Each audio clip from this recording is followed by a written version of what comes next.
Hello and welcome back to JEE nerds. तो आज का जो वीडियो है काफ़ी अनप्लान्ड सा वीडियो था। आज तुम्हें कोई पीपीटी वगैरह नहीं देखेगी, छोटा सा वीडियो है। एक ऑनेस्ट कन्फेशन ऑफ सॉर्ट्स मैं तुम लोगों को देना चाहता हूँ। और कन्फेशन ये है कि अपनी गलतियाँ मैं तुमको बताना चाहता हूँ। जो बच्चे बहुत समय से जेई नर्ड्स को फॉलो कर रहे हैं उनको ये बात पता है that I फ्लंक्ड my January attempt. मेरा जो 99 परसेंटाइल बना, जो मुझे कॉलेज मिला, वो मेरे अप्रैल अटेम्प्ट पर मिला था।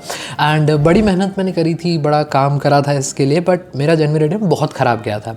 इतना कि मेरी 92 परसेंटाइल बन रही थी जब फर्स्ट उसका रिजल्ट आया था। तो फर्स्ट अटेम्प्ट का रिजल्ट पहले आ जाता है, उसके बाद दूसरे का आता है। तो उस हिसाब से मेरी 92 परसेंटाइल बन रही थी। उसमें मुझे कोई अच्छा कॉलेज नहीं मिल रहा था दूर दूर तक।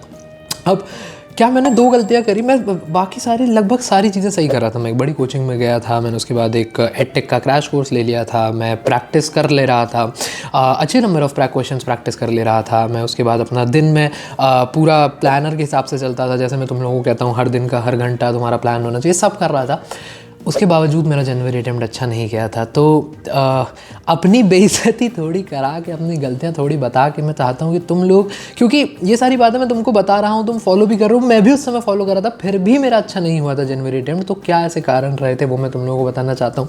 अब मैं जिससे पहले वीडियो स्टार्ट करूँ और कारणों पर आऊँ तुम लोग में किस ने अभी तक सोचा भाई यार प्रमोशन करेगा? नहीं, प्रमोशन नहीं कर रहा हूँ। एक वेबसाइट है collegedost.in, जो मैं जिसके बारे में मैं चाहता हूँ कि तुम लोगों को पता हो।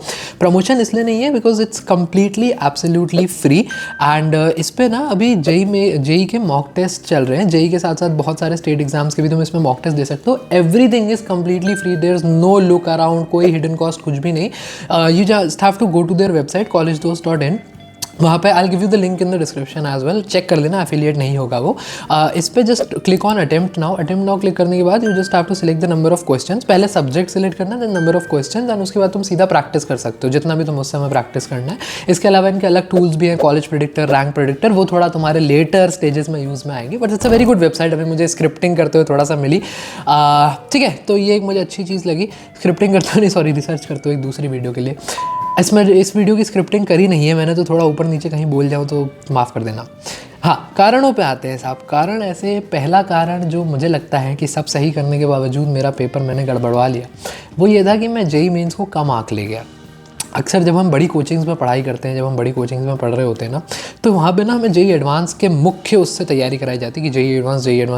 जेई मेंस को बस एक स्टेप इन द वे समझा जाता है कि अरे ये तो एक हर्डल है जो कि कल आज ना कल हो ही जाना है सबका, तो जेई मेंस निकल जाएगा, जेई एडवांस की तैयारी करो। उस चक्कर में होता ये कि हम जेई मेंस को ना बहुत आसान समझ लेते हैं। हमें लगता है कि ये तो एक स्टेप इन द मिडिल ही है, तो ये बड़ा आसान होगा और इसका कुछ करना नहीं है। मैंने भी यही सोचा था, और इस चक्कर में मैंने उसको ले लिया लाइटली लेने में मैंने किया ये गलती कि मैं जो सवाल प्रैक्टिस कर रहा था ना, मेरे मन में मैं सवाल बहुत सारे प्रैक्टिस कर रहा था, मुझे पता ही नहीं था कि वो सवाल जो है वो एक्चुअल जेई मेंस के लेवल से कम है। जो मैं लेक्चर वगैरह उस समय देख रहा था उसमें वो सवाल कराए जा रहे थे, मुझे लग रहा था ये बहुत बढ़िया है, बट वो जेई मेंस के ईजी सवाल उन्होंने टीचर ने करा दिए थे।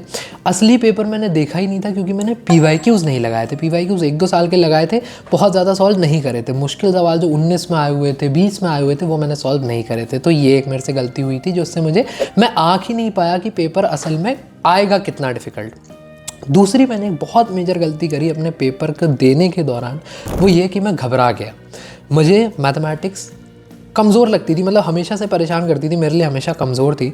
बट मैथमेटिक्स का मुझे एक प्लान था मेरे पास ये था कि फ़िज़िक्स बहुत अच्छी करूँगा, केमिस्ट्री बहुत अच्छी करूँगा। मैथमेटिक्स के मैंने कुछ चैप्टर्स डिफाइन करके रखे थे, ये सारी स्ट्रैटेजीज़ में लगा के गया था। इसलिए तुम लोगों के लिए वीडियो ये बहुत ज़्यादा और इंपॉर्टेंट बन जाता है, क्योंकि ये सब तुम भी लगा के जाओगे फिर भी गड़बड़ कर सकते हो, क्योंकि मैं ये सब लगा के गया था। लेकिन हुआ ये कि मैथमेटिक्स का सेक्शन मैंने पहले खोल लिया। फिज़िक्स करा मैंने, फिज़िक्स करते करते बीच में मुझे कोई अधिकतम ईजी सवाल मेरे हो गए थे। 25 सवाल में से फिज़िक्स से मेरे 20-22 सवाल हो गए थे। मेरे बहुत अच्छी थी फिज़िक्स, एक राउंड में 20-22 सवाल हो गए थे। मैं कूद गया मैथ्स पे कि टाइम बचा हुआ है, केमिस्ट्री लास्ट में निपटा लेंगे, मैथ्स में अच्छा खासा टाइम में दे सकता हूँ, क्या पता मैं अपने 20-25 से ज़्यादा ले आऊँ जितना मैं प्लान करके चल रहा हूँ मैथ्स में।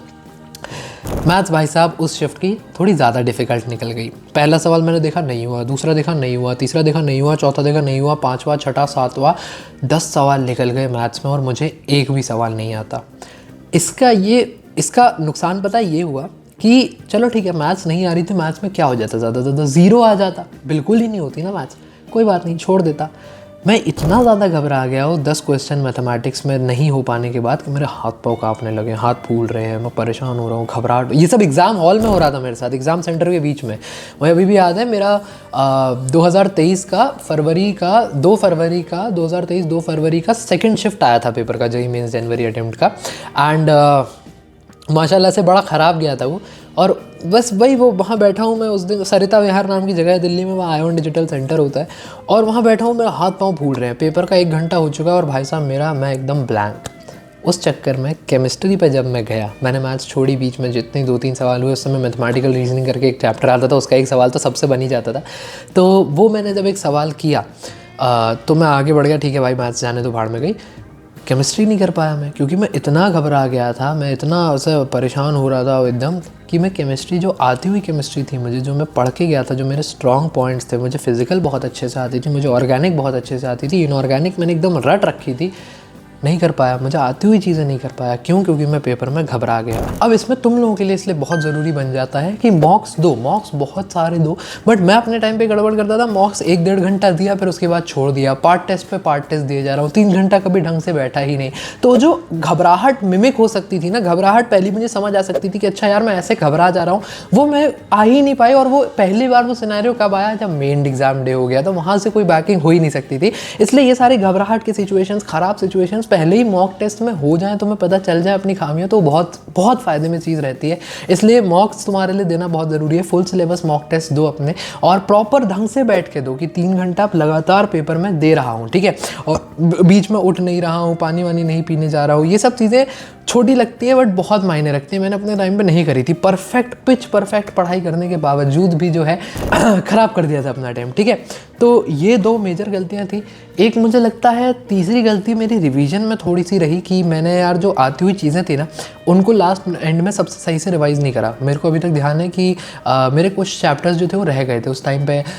एक तो जो अपना केमिकल कंपाउंड्स नहीं, लैब वाला जो चैप्टर होता है, मैं उसका नाम भुला रहा हूँ अभी यार, जिसमें अपने को कलर्स वगैरह और ये सारी चीज़ें जो है याद रखनी होती है, मेरा वो रह गया था। फिर मेरा एक बायोमोलिक्यूल्स रह रहा था, मेरा एनवायरमेंटल केमिस्ट्री, पॉलीमर एक चैप्टर होता था उस समय हम लोगों का, वो रह रहा था। तो ये सारे चैप्टर्स मैंने सोचा कि अब लास्ट के टाइम में मैं सारा सिलेबस खींच देता हूँ, तो मैंने ये सारे चैप्टर्स करना स्टार्ट करे। पूरा इसमें मैंने पूरे 8-8 घंटे के वन शॉट देखे। 8 घंटे के वन शॉट को आप 2x पे कर भी लो तब भी 6 से 8 घंटे वो खा ही जाता है, नोट्स बनाते करते कराते। तो 8 घंटा समझ रहे हो, दिन में तुम 14 घंटे पढ़ाई कर रहे हो, वो भी मैक्स, उसमें 8 घंटे का तुम वन शॉट देख रहे हो। इसके बदले अगर मैं वही टाइम, मुझे लगता है जो हाई वेटेज चैप्टर्स है जो मुझे आते थे, उनको मैं रिवाइज करने में लगा था। जहाँ जैसे मुझे याद है पेपर में मेरे एक एल्काइल हैलाइड्स का सवाल आया था आइसोमेरिज्म के साथ मिला के। अब आइसोमेरिज्म मैंने रिवाइज नहीं करा, एल्काइल हैलाइड्स कर लिया था, आइसोमेरिज्म मैंने रिवाइज नहीं करा, मैं नहीं बना पाया था वो सवाल। आता वो सवाल बड़ा आसान सवाल था वो, और हमारी कोचिंग में जब उसका डिस्कशन हुआ था बाद में, तो वो सवाल सर ने लिया भी नहीं था कि ये तो सबसे हो गया होगा। तो वो एक मेजर मलाल है जो मेरे को रहेगा हमेशा।